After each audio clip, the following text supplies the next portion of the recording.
Mita, Mira.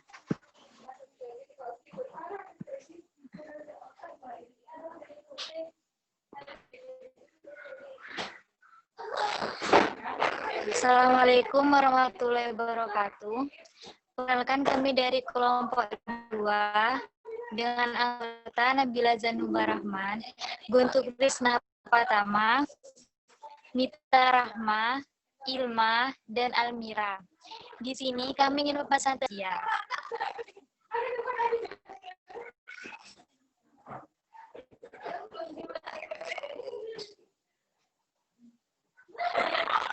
Pembahasan pertama yaitu teori-teori konflik. A. Teori kebutuhan manusia. Menganggap bahwa konflik yang berakar disebabkan oleh kebutuhan dasar manusia, fisik, mental, dan sosial, yang tidak terpenuhi atau dihalangi. Hal yang sering menjadi inti pembicaraan adalah keamanan, identitas, pengakuan, partisipasi, dan otonomi. Sasarannya mengidentifikasi dan mengupayakan bersama kebutuhan mereka yang tidak terpenuhi, serta menghasilkan pilihan-pilihan untuk memenuhi kebutuhan itu. B. Teori negosiasi prinsip. Menganggap bahwa konflik disebabkan oleh posisi-posisi yang tidak selaras dan perbedaan pandangan tentang konflik oleh pihak-pihak yang mengalami konflik. Sasarannya membantu pihak yang berkonflik untuk memisahkan perasaan pribadi dengan berbagai masalah dan isu, dan memampukan mereka untuk melakukan negosiasi berdasarkan kepentingan mereka daripada posisi tertentu yang sudah tetap. Kemudian melancarkan proses kesepakatan yang menguntungkan kedua belah pihak atau semua pihak. Lanjut, macam-macam konflik. A. Konflik antar kelompok adalah konflik yang terjadi karena persaingan untuk mendapatkan mata pencaharian yang sama atau terjadi karena pemaksaan unsur-unsur kebudayaan tertentu. Di samping itu, mungkin ada pemaksaan agama, dominasi politik, adanya konflik tradisional yang terpendam.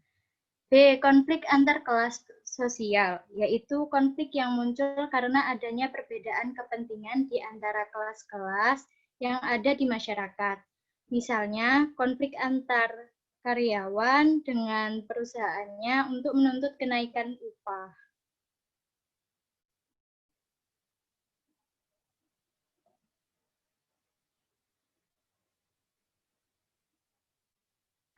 Yang selanjutnya, bentuk-bentuk konflik berdasarkan posisi pelaku yang berkonflik.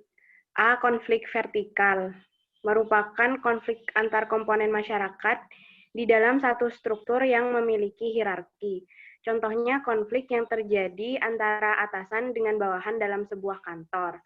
B. Konflik horizontal merupakan konflik yang terjadi antara individu atau kelompok yang memiliki kedudukan yang relatif sama. Contohnya konflik yang terjadi antar organisasi massa. C. Konflik diagonal merupakan konflik yang terjadi karena adanya ketidakadilan alokasi sumber daya ke seluruh organisasi sehingga menimbulkan pertentangan yang ekstrim. Contohnya konflik yang terjadi di Aceh.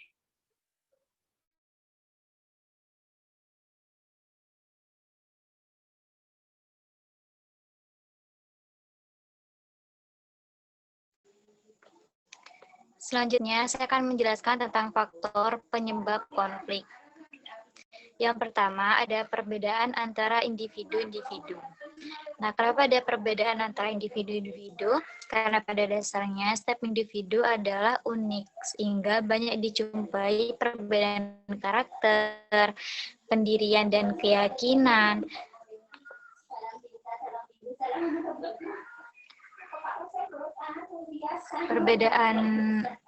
Perbedaan tersebut yang kemudian memicu konflik antar individu. Selanjutnya ada perbedaan kebudayaan. Nah, seperti yang kita ketahui bahwa di Indonesia itu banyak sekali budaya-budaya. Jadi perbedaan kebudayaan ini dari orang per orang tergantung pula dari pola-pola kebudayaan yang menjadi latar belakang pembentukan serta perkembangan keperan dalam kebudayaan tersebut. Selanjutnya adalah perbedaan kepentingan.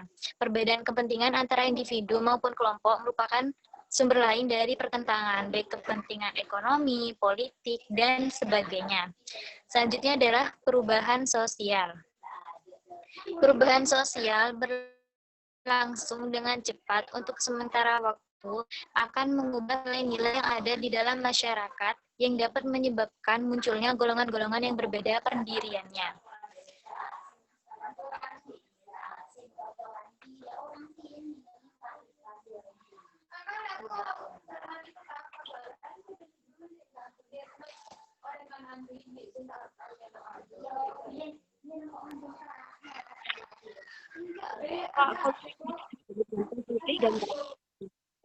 Positif konflik itu dapat bertambah solidaritas antara anggota kelompok. 2. Konflik akan integrasi yang harmonis. 3. Konflik memperkuat identitas konflik. 4. Konflik dapat menciptakan kelompok baru. 5. Konflik dapat membuka wawasan. 6. Konflik dapat memperjelas berbagai aspek kehidupan yang masih belum tuntas. Nah, dampak negatif konflik adalah 1. Rusaknya fasilitas umum. 2. Konflik menyebabkan adanya perubahan kepribadian. 3. Konflik dapat menimbulkan keretakan hubungan antara individu dan kelompok. 4. Konflik menyebabkan rusaknya berbagai harta benda dan jatuhnya korban jiwa. Cara mengatasi konflik. A. Arbitrasi, suatu perselisihan yang langsung dihentikan oleh pihak ketiga yang memberikan keputusan dan diterima serta ditaati oleh kedua pihak.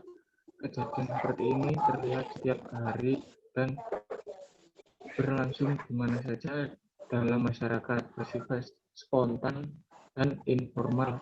Jika pihak ketiga tidak bisa dipilih, maka pemerintah biasanya menunjuk pengadilan.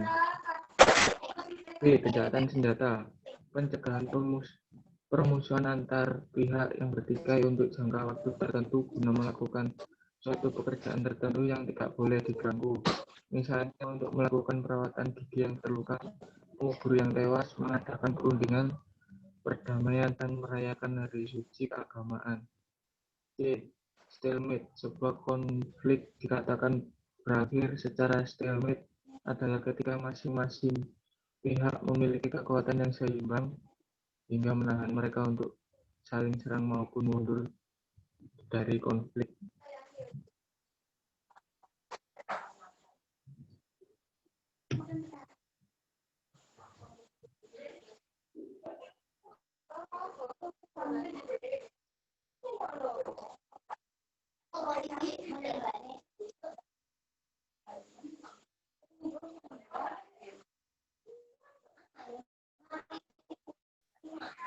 Selanjutnya adalah contoh studi kasus konflik sosial pertanian. Salah satu contohnya adalah konflik agraria yang terkait akses masyarakat lokal dan adat. Lalu yang kedua adalah konflik agraria dan kemiskinan yang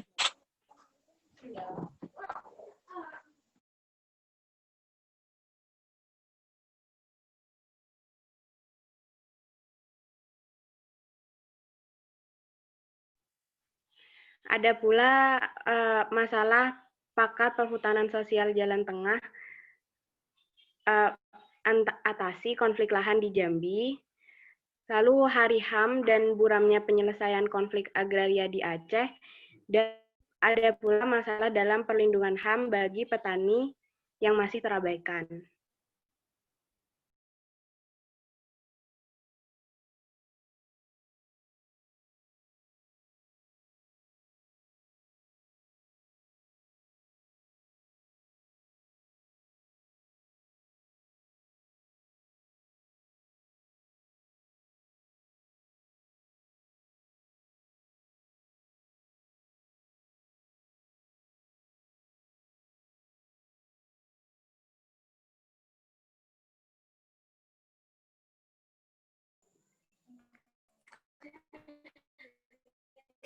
Kesimpulan dari presentasi ini adalah secara umum, konflik merupakan suatu peristiwa atau fenomena sosial di mana terjadi pertentangan atau pertikaian baik antara individu dengan individu, individu dengan kelompok, kelompok dengan kelompok, maupun teori konflik diantaranya adalah teori konflik kebutuhan manusia dan juga teori konflik negosiasi prinsip. Selain teori konflik sosial, terdapat jenis atau macam-macam konflik, diantaranya adalah konflik antar manusia dan konflik antar kelas sosial.